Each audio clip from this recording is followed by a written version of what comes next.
Hey everybody, I am Haley Gray and I've got an amazing guest on with me tonight. This is Catherine Ann Clayton, and we're going to be talking about her upcoming summit, which I am a speaker.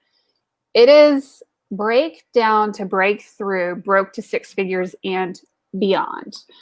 If you're on the live, give us a hashtag live. If you're on the replay, give us a hashtag replay and let us know that you are out there. And hey, Catherine, good to see you. It's good to see you, and thanks for having me. Thank you. Good to have you here. This is a lot of fun. Tell us a little bit about what the summit is. Well, it is a one-day summit, and I really dug deep to kind of figure out what entrepreneurs were really struggling with. And I had to look back at stories of some of my clients and stories about what has happened through the 5 years that I had been doing this entrepreneurship journey. And for me, it was about having some breakdowns and some fits throughout the way, and then finally breaking through that level of going and up leveling. And every time I believe that every time somebody has that breakdown and they don't think they can go again, I know for a fact that that's when they're about to break through to something better. So as that theme started going through my head, I thought, I'm going to try my best to find people out there that are women entrepreneurs that actually have had this brokenness, this breakdowns. Now it's whether, I didn't want to just be, okay, you were out on the street and poor and, lived homelessly. I wanted to really dive deep with some women that, might have been in the corporate world and had some breakdowns, and they realized that they had to do a certain thing. I have a speaker on that she realized she wasn't making as much money as her male counterparts. And so she had kind of a breakdown and had to go and ask for a raise. We have people that have situations in their family where things are broken in their family and they don't really know what to do, but they just kept going and they were relentless. And those were the stories that I wanted to share. I put together 8 amazing women that have really picked themselves back up from being some part of broken into making a really good income being an entrepreneur. So that's what we're highlighting. Yeah. And my story, definitely, some of y'all know a little bit about my story. I talk about genuinely broken, financially, mentally, spiritually. My whole family was blown apart 5 years ago. And we talk about that a bit. And, I think it was interesting. All the women that I've interviewed have been very vulnerable with me, and they've been very open. And that's what I think is going to be amazing about this summit, is that you're going to get these stories from all walks of entrepreneurship. We have some authors in there. We have some people that have their own business. We have you in there. We have some network marketers in there, all different walks of life that have picked themselves back up and continued to be relentless. Mm-hmm. Yeah. And that's important. So what motivated you to do this? I knew that I had a voice, and I knew that I had an audience that was listening to me, but I also knew that I had things to share, that if I get other people to share, there might be more listeners out there. There might be people in different communities that want to hear these other stories. And I wanted to bring those all together so that we all could benefit. And that's what I've done with this summit. I've been able to bring, I don't even think that any of the speakers really know each other. I think there might be 2 that know each other because they recommended each other. I did go through a very extensive list to try to figure out who would be right for this. And I wanted to put all these women together, some that are in real estate, some that are book writers, some that are in business, some that are, in their own right entrepreneurs. But I wanted to put it all together and really show people that no matter what you're going through, that you can always break through to a different path, and that it is possible to go to six figures and make beyond that if that's what you choose to do. Absolutely. And I mean, to me, it's important because I think that a lot of time there's all of these promises in the online world, especially with coaches, like, work with me for 90 days and you'll be at the six-figure mark. Yeah. And I will tell you that, I talk on stages and stuff, and one of my core values that I say in my speech is that, we've all been lied to, and we've all been told, that, again, I mean, I've heard in 30 days you'll make six figures. I've heard all those exaggerations instead of people just being real and just saying, it's going to, for me, and what I tell my clients, it's going to take 90 days just to plant those seeds and make them start coming up and start growing. And so when I used to do a 3-month program, I don't do that anymore, because people really don't start getting the momentum until about 90 days. Now, I've had some success stories with one client of mine. In 53 days, he started planting seeds immediately, and he worked really hard. In 53 days, he created $12,700. At the 6-month mark, he's hired 3 people because his business is booming. That's the exception, because he's really, really relentless and wants to make it work and really has a why of leaving his corporate job. Other people go at slower paces, and neither one is right or wrong. It's just wherever you are at the time in your business. Well, and the other thing that I'm going to point out, that you can be as relentless as you like, but if you don't have some of the connections to start leveraging, if you don't have any of the relationships, if you don't have any of that social currency already going for you, it's going to take a while longer, just because you have to build that social currency and that online reputation before people are going to buy from you. Absolutely. And that goes back to the point of, you've got to be consistent. I mean, you are one of the most consistent women that I know and that I see in the entrepreneur space. You are on your group and in this group every single night. I even think you only take Sundays off, or you take Saturdays off. Saturdays. Okay. You take one. Uh-huh. 2 days I'm taking off 2 days this week. I'm taking off Thursday and Friday this week to go fetch my son from school. Okay. And my other daughter from school. Yeah. Well, that's okay. That's acceptable. But I can guarantee you that some people in your audience tomorrow are going to be going, "Where's Haley?" Mm-hmm. And what I've also learned, and I've learned this because, my social media of choice is LinkedIn. And I've noticed that when I'm not on there every day, somebody's like, "Oh, where have you been? I haven't seen you." Mm-hmm. Or what's going on? And so they'll probably come and ask, they're almost like voyeurs, because they don't really ever say anything. Or until they do. Yeah, until they do. Or I'll get somebody that says, "Oh, I've been watching you for 2 years." And I'm like, "What?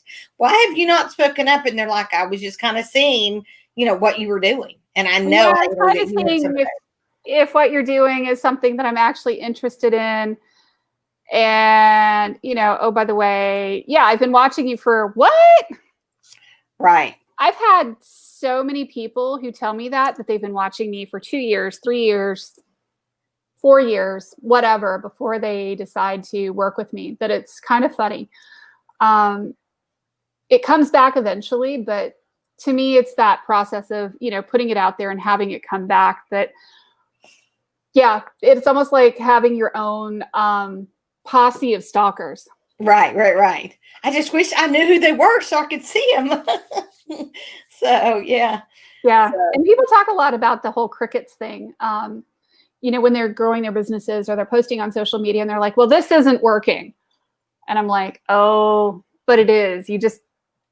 People have not revealed themselves yet," because that's how they are on social media. They're voyeurs. I like that description. Yeah, they are. They definitely are.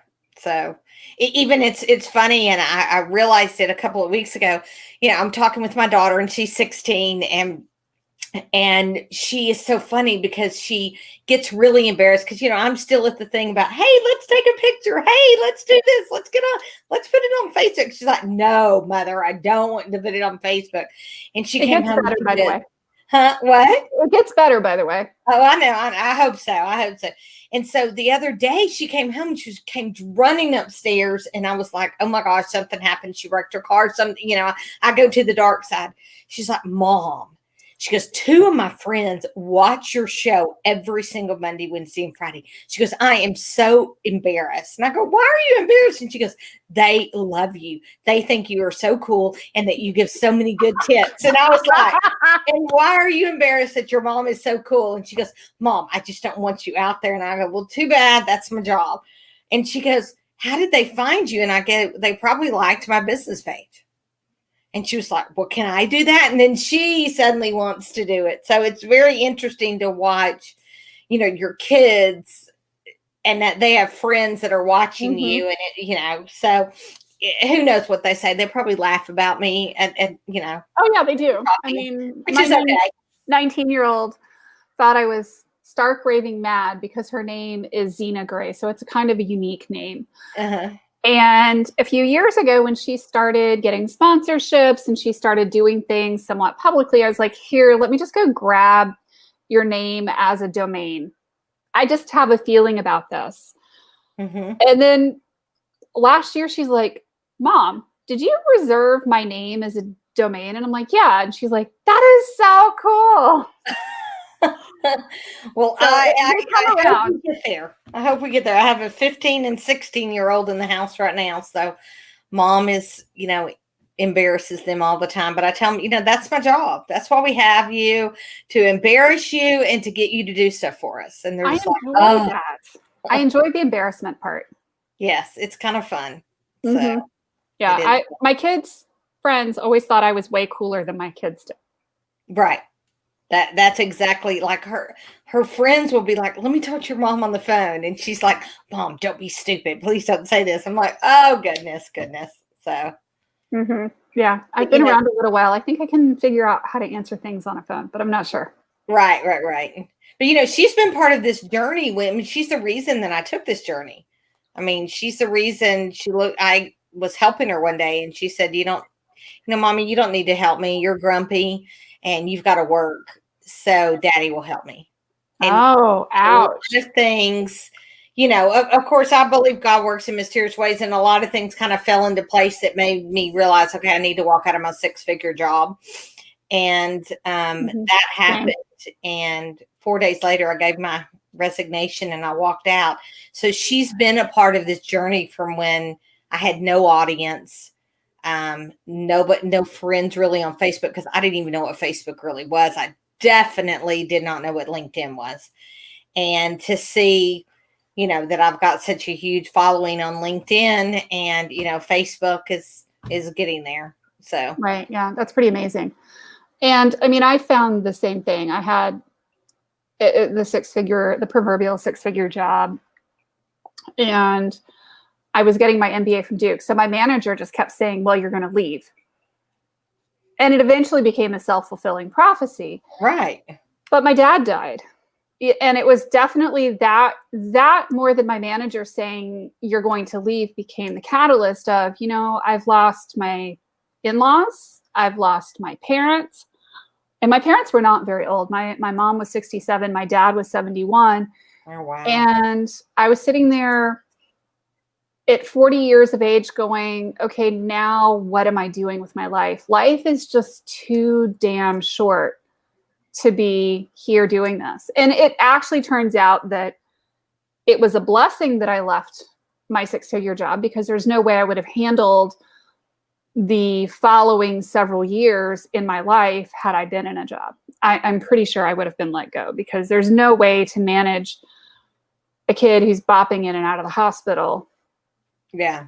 Faster than a revolving door while you're trying to work a normal, conventional 9-to-5. And I think everything falls into place for us.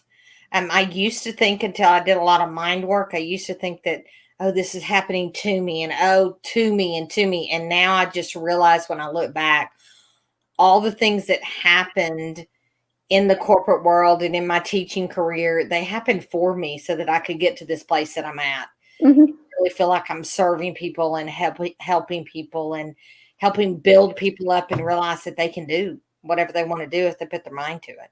Right. So tell me a little bit about like what the format of the summit is, what people are going to walk away with, and all that. It is a one-day summit. And so what I'm going to do is I'm going to send emails with links to the interviews. I'm going to drip them out at 3 and 3 and then 2. And so you'll get some in the morning, some in the afternoon, in the middle of the afternoon, and then some late in the afternoon.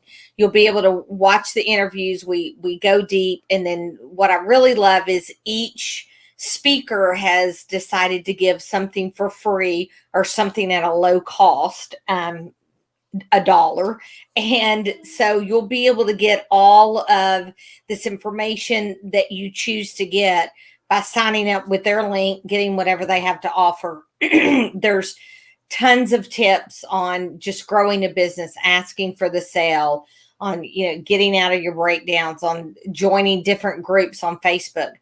They have really been generous in the things that they're giving. And you're just going to realize that, you're going to look at these normal women that, Oh, I'm not normal. Well, I mean, you know what I mean? These normal humans that are just like you and I, that have been abused, that have had, problems in their life, but they still overcame whatever that problem was, and they've risen up to be their best selves. I love it. So I'm excited about it. It is my first summit. I've been excited. I've loved hosting. I've loved, meeting the women and talking more about what they do. And then depending on what the audience wants, I'm going to survey afterwards, and whatever the audience wants, I'm going to see if somebody wants to, maybe get these and have these for, a longer period of time. There will be a cost to that. Mm-hmm. However, the interviews, and I do want people to know that their interviews are only going to be up for 24 hours. So it's not one of these things that you can go and you sign up for, and then you get the interview, and then, in 5 days, you're like, okay, I'm going to click on the link because it's going to be gone. Mm-hmm. So I do encourage people that do jump in that they need to watch them, because there's not going to be any replays. So unless we end up packaging it, and that depends on what the audience wants to do. That's pretty cool. Yeah. Thank you for doing this. I'm going to do one thing that's a little bit fun. Okay. I'm scared. You and my other friend Denise does things like this that are fun. Oh, come on. I like fun. I've been sitting all day at a conference. Uh-oh. I'm pulling super attractor cards. All right. Which one would you like? Do I pick a number or a color? You can give me a top, bottom, middle, third from the top. 3/4 the way at the end of the pile. Got to be difficult, I let the universe catch up with my dreams. Oh, I like it. Isn't that fun? I like that. Where'd you get those cards? I got these on Amazon. Those are cool. They're super cute. If I can. I was going to say, okay. Awesome. Yeah, it's getting your head in the right spot. But I let the universe catch up with my dreams. Isn't that cool? That is cool. Because I don't know about you, but sometimes I drive faster than my guardian angels can fly. Mm-hmm. Yep. And they're trying to keep up with us for sure. Mm-hmm. They are trying to keep up with us, and it's crazy hard to do that. It's interesting you say that you go faster than your guardian angels can. Sometimes I've really learned in the past, probably 3 months, that you really, and I've heard this before, so I'm not the inventor of this saying, but I've really had to slow down to speed up. I Absolutely. really had to step back, take some time off, I have a coach as well. I actually have 3 coaches. And one of my coaches, like, you need to start taking some time off for yourself, because I'm like you, Haley, and I'm going, and doing. And I've really had to slow down. And then when I come back, I'm a lot faster. Oh, absolutely.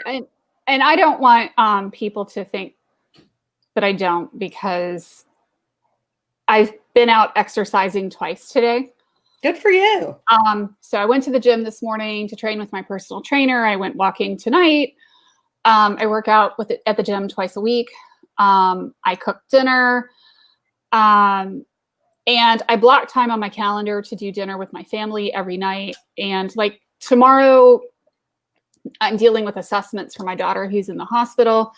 And rather than drive up, leaving at 3:00 in the morning on Friday morning to go pick up my son from school, we're leaving tomorrow night and going and spending the night in a hotel. So we don't have to do that to ourselves. So fortunately, when I'm driving faster than my guardian angels can keep up, it's usually, now it has finally become in the context of work. Right. I'm moving faster than my team can keep up.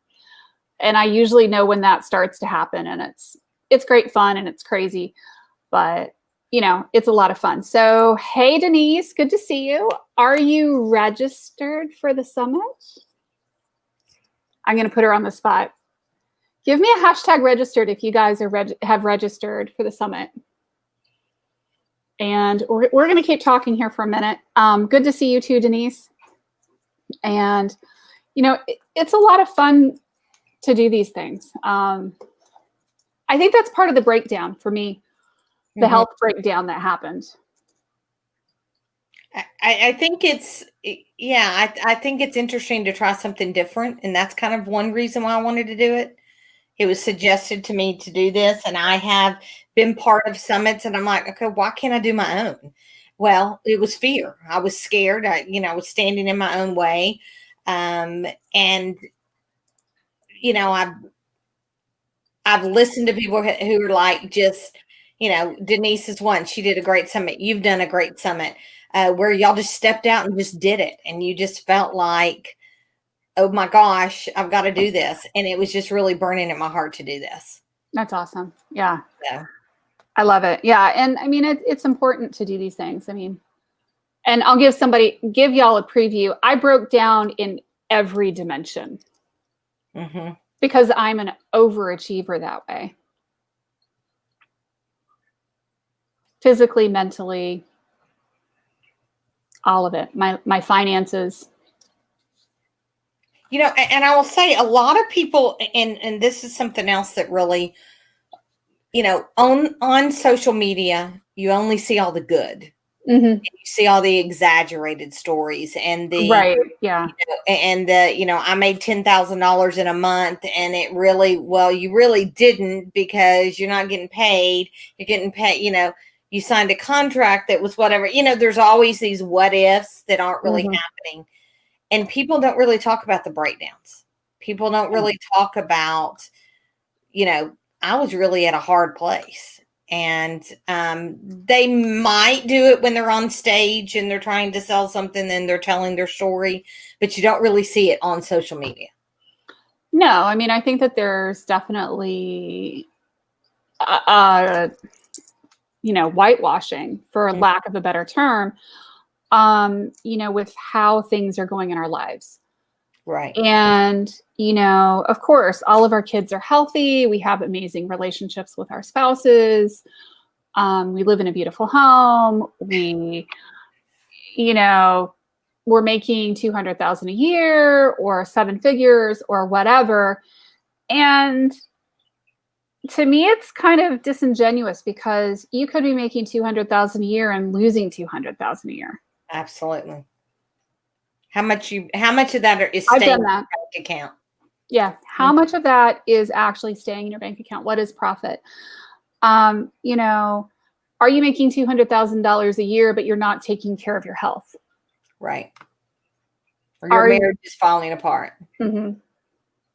And everybody, I hate bringing this up, but everybody talks about COVID and when COVID hit, my marriage fell apart and my kids started doing this and and I'm like, no, it was broken before. It just wasn't exasperated as much.